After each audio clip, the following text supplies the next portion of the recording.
to us. Because Gilad's parents were aware that he didn't show up and he's not answering his phone.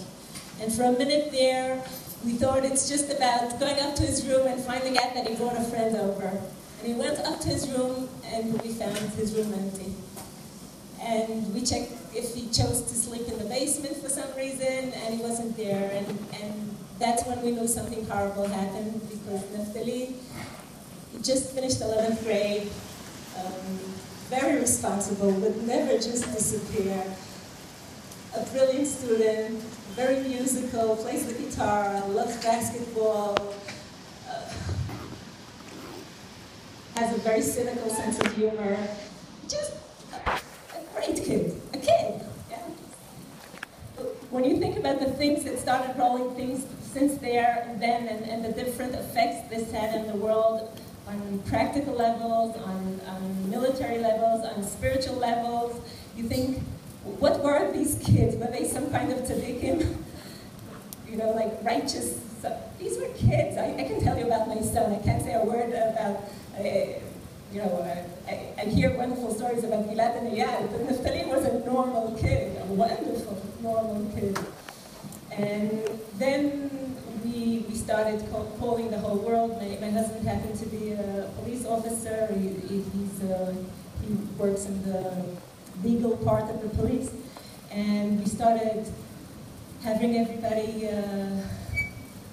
call and move and start. And at some point, within quite a short time after that, we had the last known location of their phones, of the cell phones. And that was in the Hebron area. And then we went into this whole surreal situation. And the intelligence started working around the clock, and thousands of soldiers started going into the Hebron area.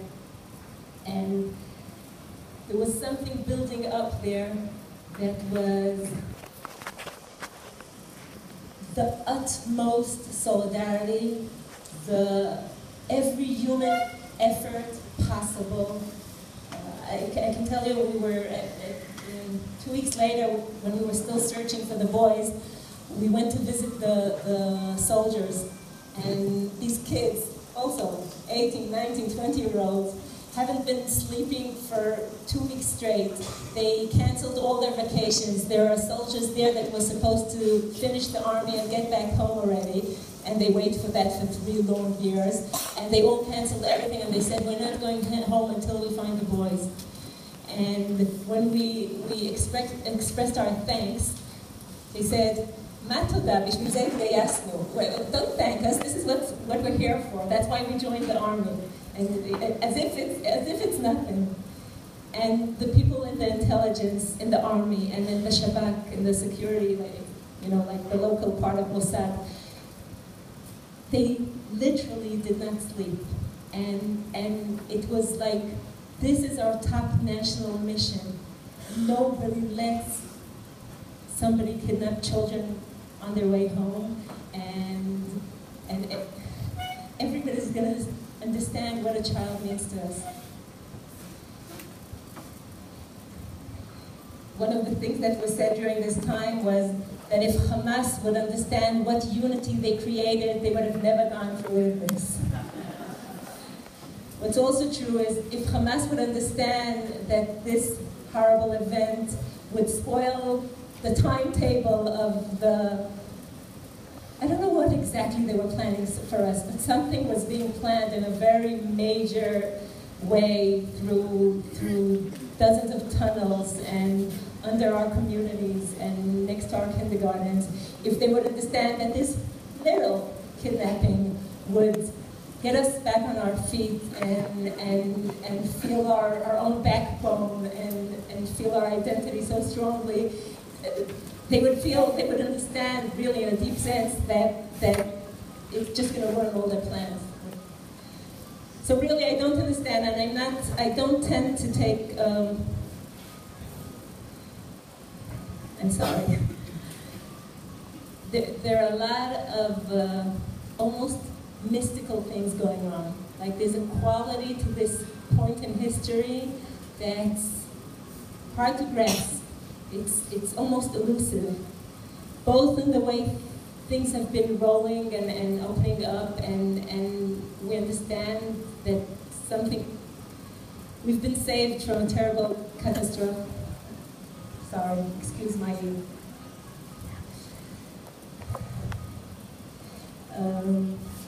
and both in a spiritual way for us as a people.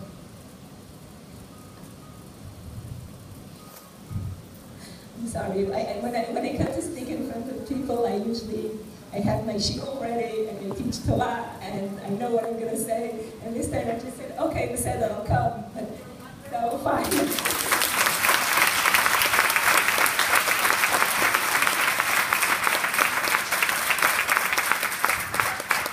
Let me tell you something about Jews around the world.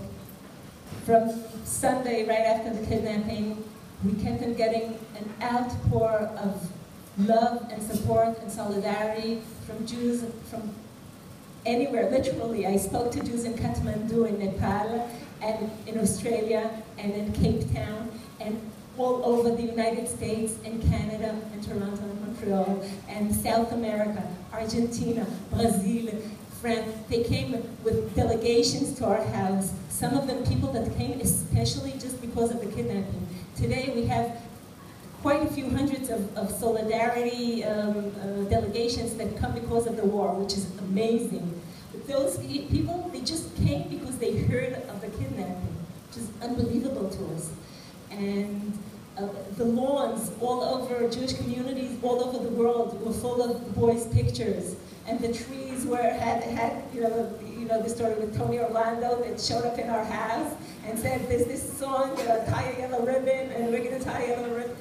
And we got pictures from all over the world, and prayers and prayers and prayers and prayers, and we had people calling us and saying, "I'm considered a non-affiliated Jew. I feel affiliated now." Like, in America we choose, right? You're ultra-Orthodox, conservative, Reform, and non-affiliated. There's no such thing as a non-affiliated Jew.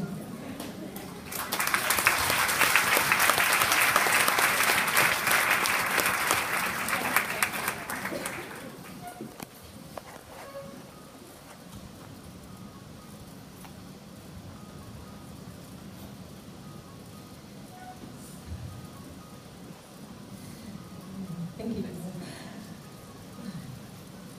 Something about the state of mind that was created amongst Jews around the world and the Jewish population in Israel and citizens in Israel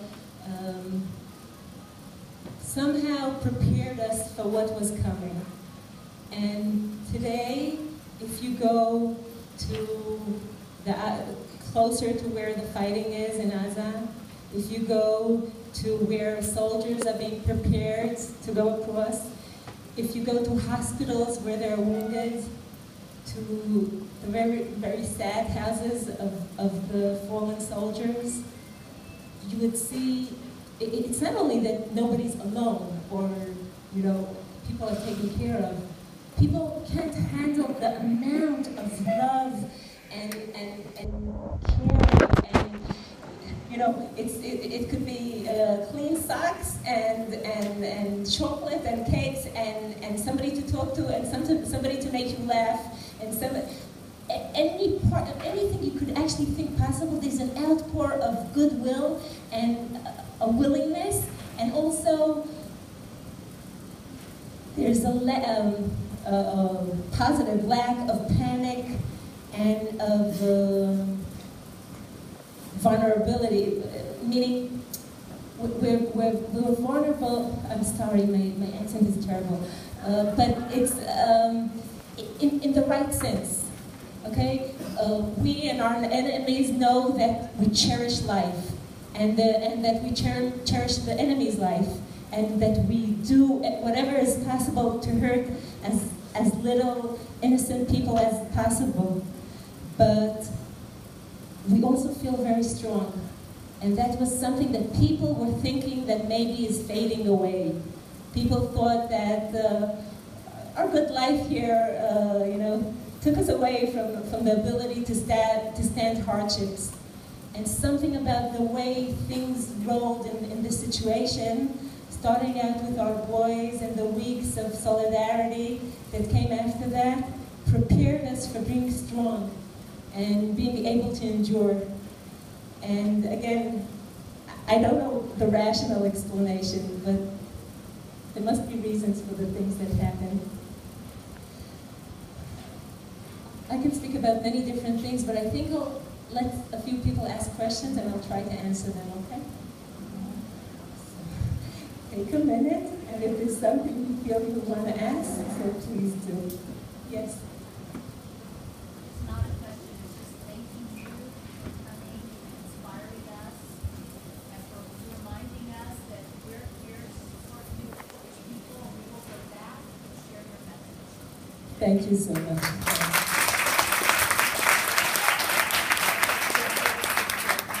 Yes.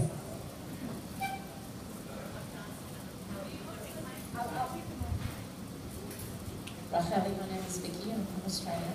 I would like to ask, we also in Australia put up banners of the 3 boys and it was all over Facebook. Sorry.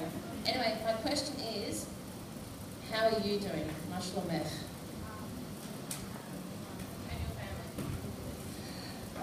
It's Baruch Hashem. How are we doing?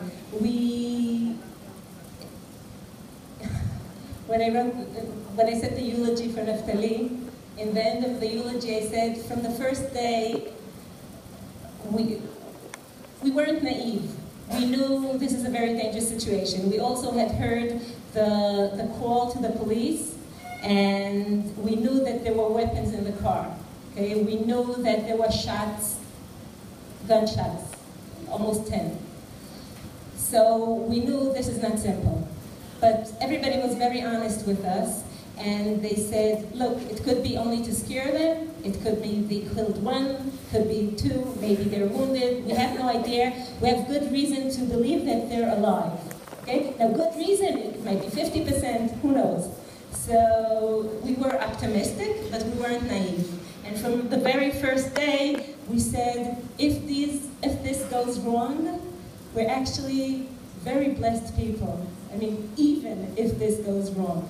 We have a wonderful family, we have wonderful children, we have wonderful parents, very supportive brothers, sisters, an unbelievable community. And the loss will be unbelievable, but we're going to deal with it because we're so blessed. And I still feel that we have young children, and it's something to deal with, but it also gives so much energy. My youngest son is 4 years old. He wakes up in the morning, he's a blast of energy. We deal with him, yeah? So even if last night they spent 30 minutes weeping, weeping is the right thing to do at night when you lose a son. But in the morning, I wake up happy. We have so many blessings. And that's, we deal with it. And then our children, each one at their own level, this is our main concern, that they should come out healthy from this and be healed. So we try to hear advice and slowly bring in any professional help we think might be needed.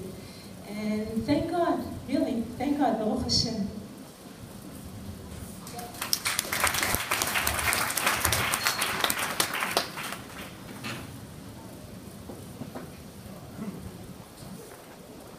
Thank you for coming. How would you like the Jewish community, particularly Jewish mothers,